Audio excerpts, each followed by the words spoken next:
Hello, my name is Alex. So I'm a TESOL student from Uniraza.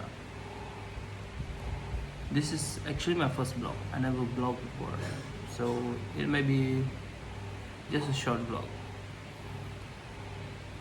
This is about my background, a little bit about me, and my teaching style, or who I might become one day as a teacher. Let's talk about me. Let's talk about a bit about my background, and yeah.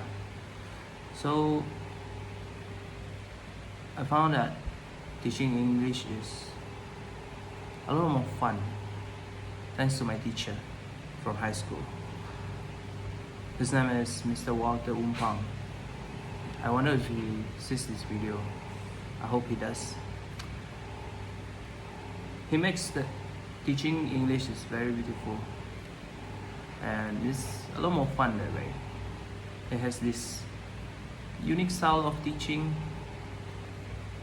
a mix of strict and fun teacher that actually got me into this teaching English. So I was exposed to English from a very, how to say that, very young, from games actually. I learned English from games. Learning games is very hard because you have to know English, and it actually forces you to study English, which is quite convenient for me because my dad is actually a gamer as well. So he is the one that exposed me to games. Now moving on to biases. Biases in teaching English or maybe English. A lot of people is very afraid talking in English because I think it's because they don't have the confidence and they're very afraid. So it just takes a little bit of courage to talk or to make a conversation in English. And I think that is one of the main problems with people nowadays. But apart from that, what else? The biases in English. Writing as well. Writing in English is very hard because you have to have great grammar. Also in speaking, for you to be a fluent speaker, you have to, it requires a very good understanding of grammar and basically a great understanding in English as well. Some people have very different accent from each other, or some people have their own accent. As Malaysian, they have their Manglish actually, or Singaporean Singlish. But yeah, that is almost, for me there's two of the most, I think, the most common biases and in people learning English. That is why for me as a teacher in the future, most of the way that I'm going to teach them is I'm going to let them face their fears. So I'm going to let them actually talk or converse with their friends in English, or maybe create a lot of more group works that requires them to actually cooperate with each other. This is why I believe that students that are trying to speak English with each other, that's better in the future, because they are trying to face their fears. And some people might think that talking English is very cringe if you don't have a perfect English, if you're not fluent. Some people might see that, this guy very cringe. He doesn't need to speak in English, but he tries to, and it sounds horrible. That is one of also the biases that can be seen in English as well, in talking in English, in language. And I think that if you have the patience, or you are intrigued in learning in a certain language, it can be anything from Korean, Spanish, France, or Chinese. As long as you have the patience, you have the desire, you have the ability to speak it, I think it will make you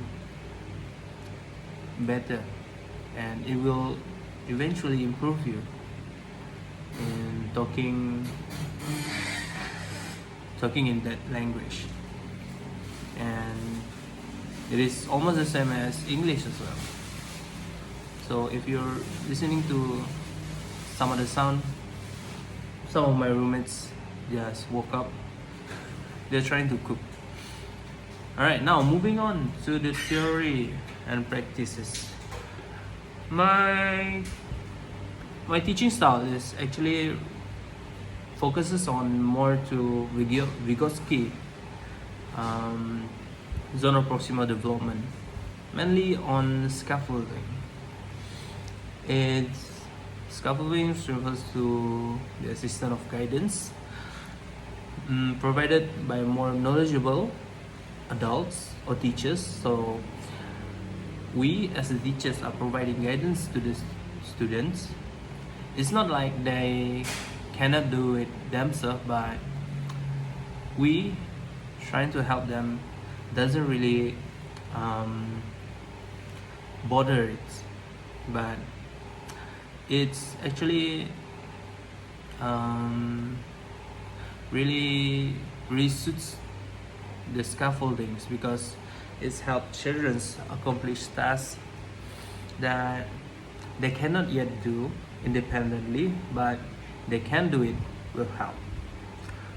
And most of the times my style is, I usually prefer to help the student first and then let them do it on their own, then trying to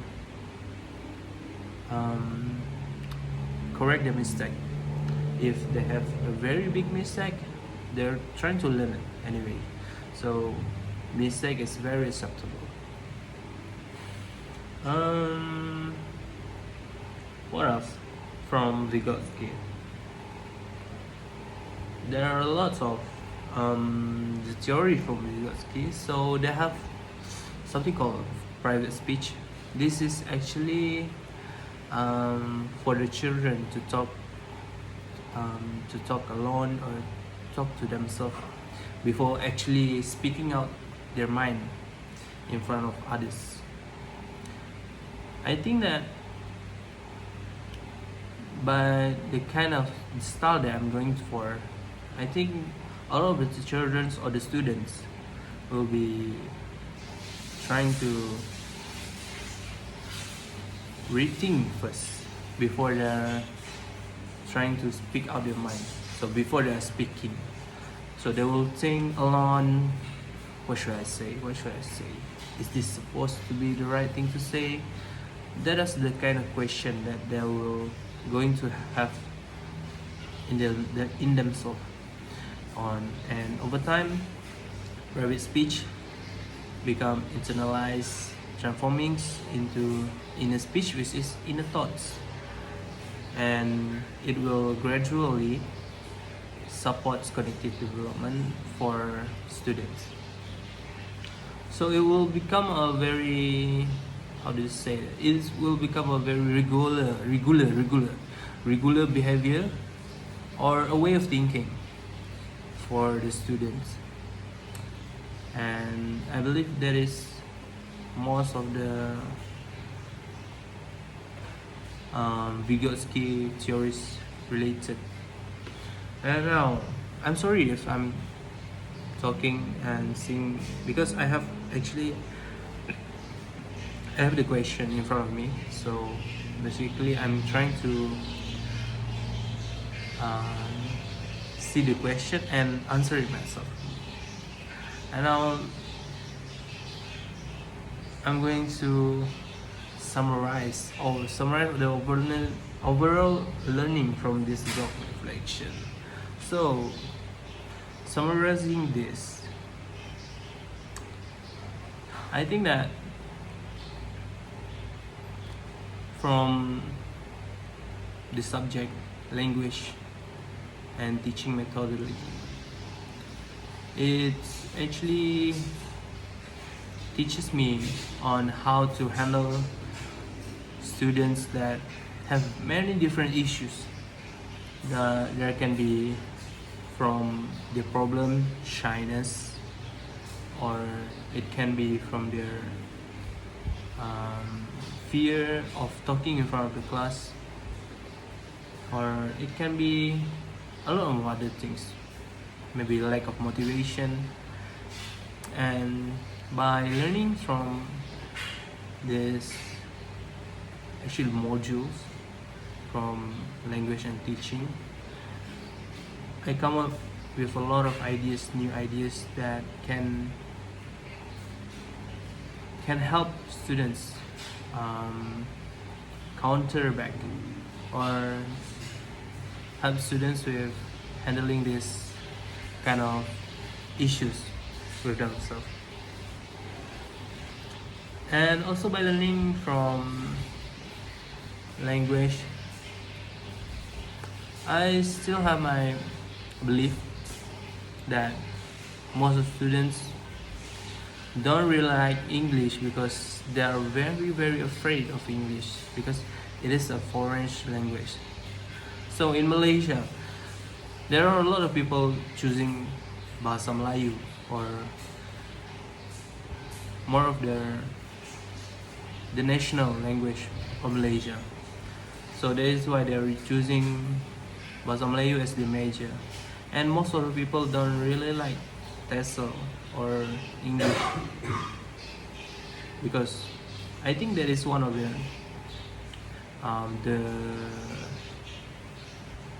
the main problem, because they are very, very afraid of taking English as the major.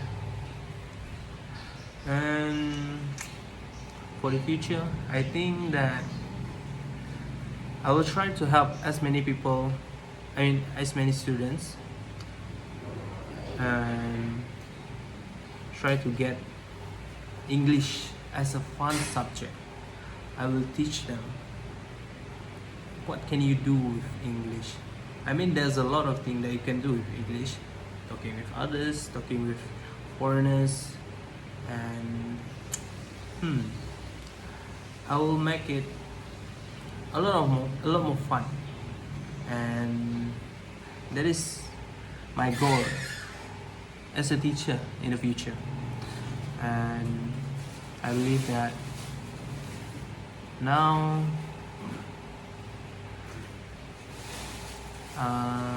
English teachers really sticks to the old-fashioned way of teaching students. So I think there's also a problem because students now are very evolved and they're very, how do you say that? Very hard to impress, because thanks to the modern world, we are evolving as well. So that is why I believe that teachers should evolve as fast as the students and bring out more interactive stuff or more fun to the classroom, to the teaching session. And I believe that is one way to help maintaining the sustainability of teaching English in Malaysia or anywhere else, because students, they don't really listen to teachers that are very boring. They're very reluctant in their students, and yeah, I hope that in the future I can be better educators or better teachers, and my fellow colleagues as well. We might not have the same how to say principle or the same style of teaching, but I hope that we will bring a new generation of teachers, especially in English teachers, to the younger generation, and we will do our best. That was my fault. Do our best to make English a better subject, and yeah, that's all for me. And this has been a very cool way to introduce me to vlogs, and yeah, thank you for listening. Goodbye, everyone.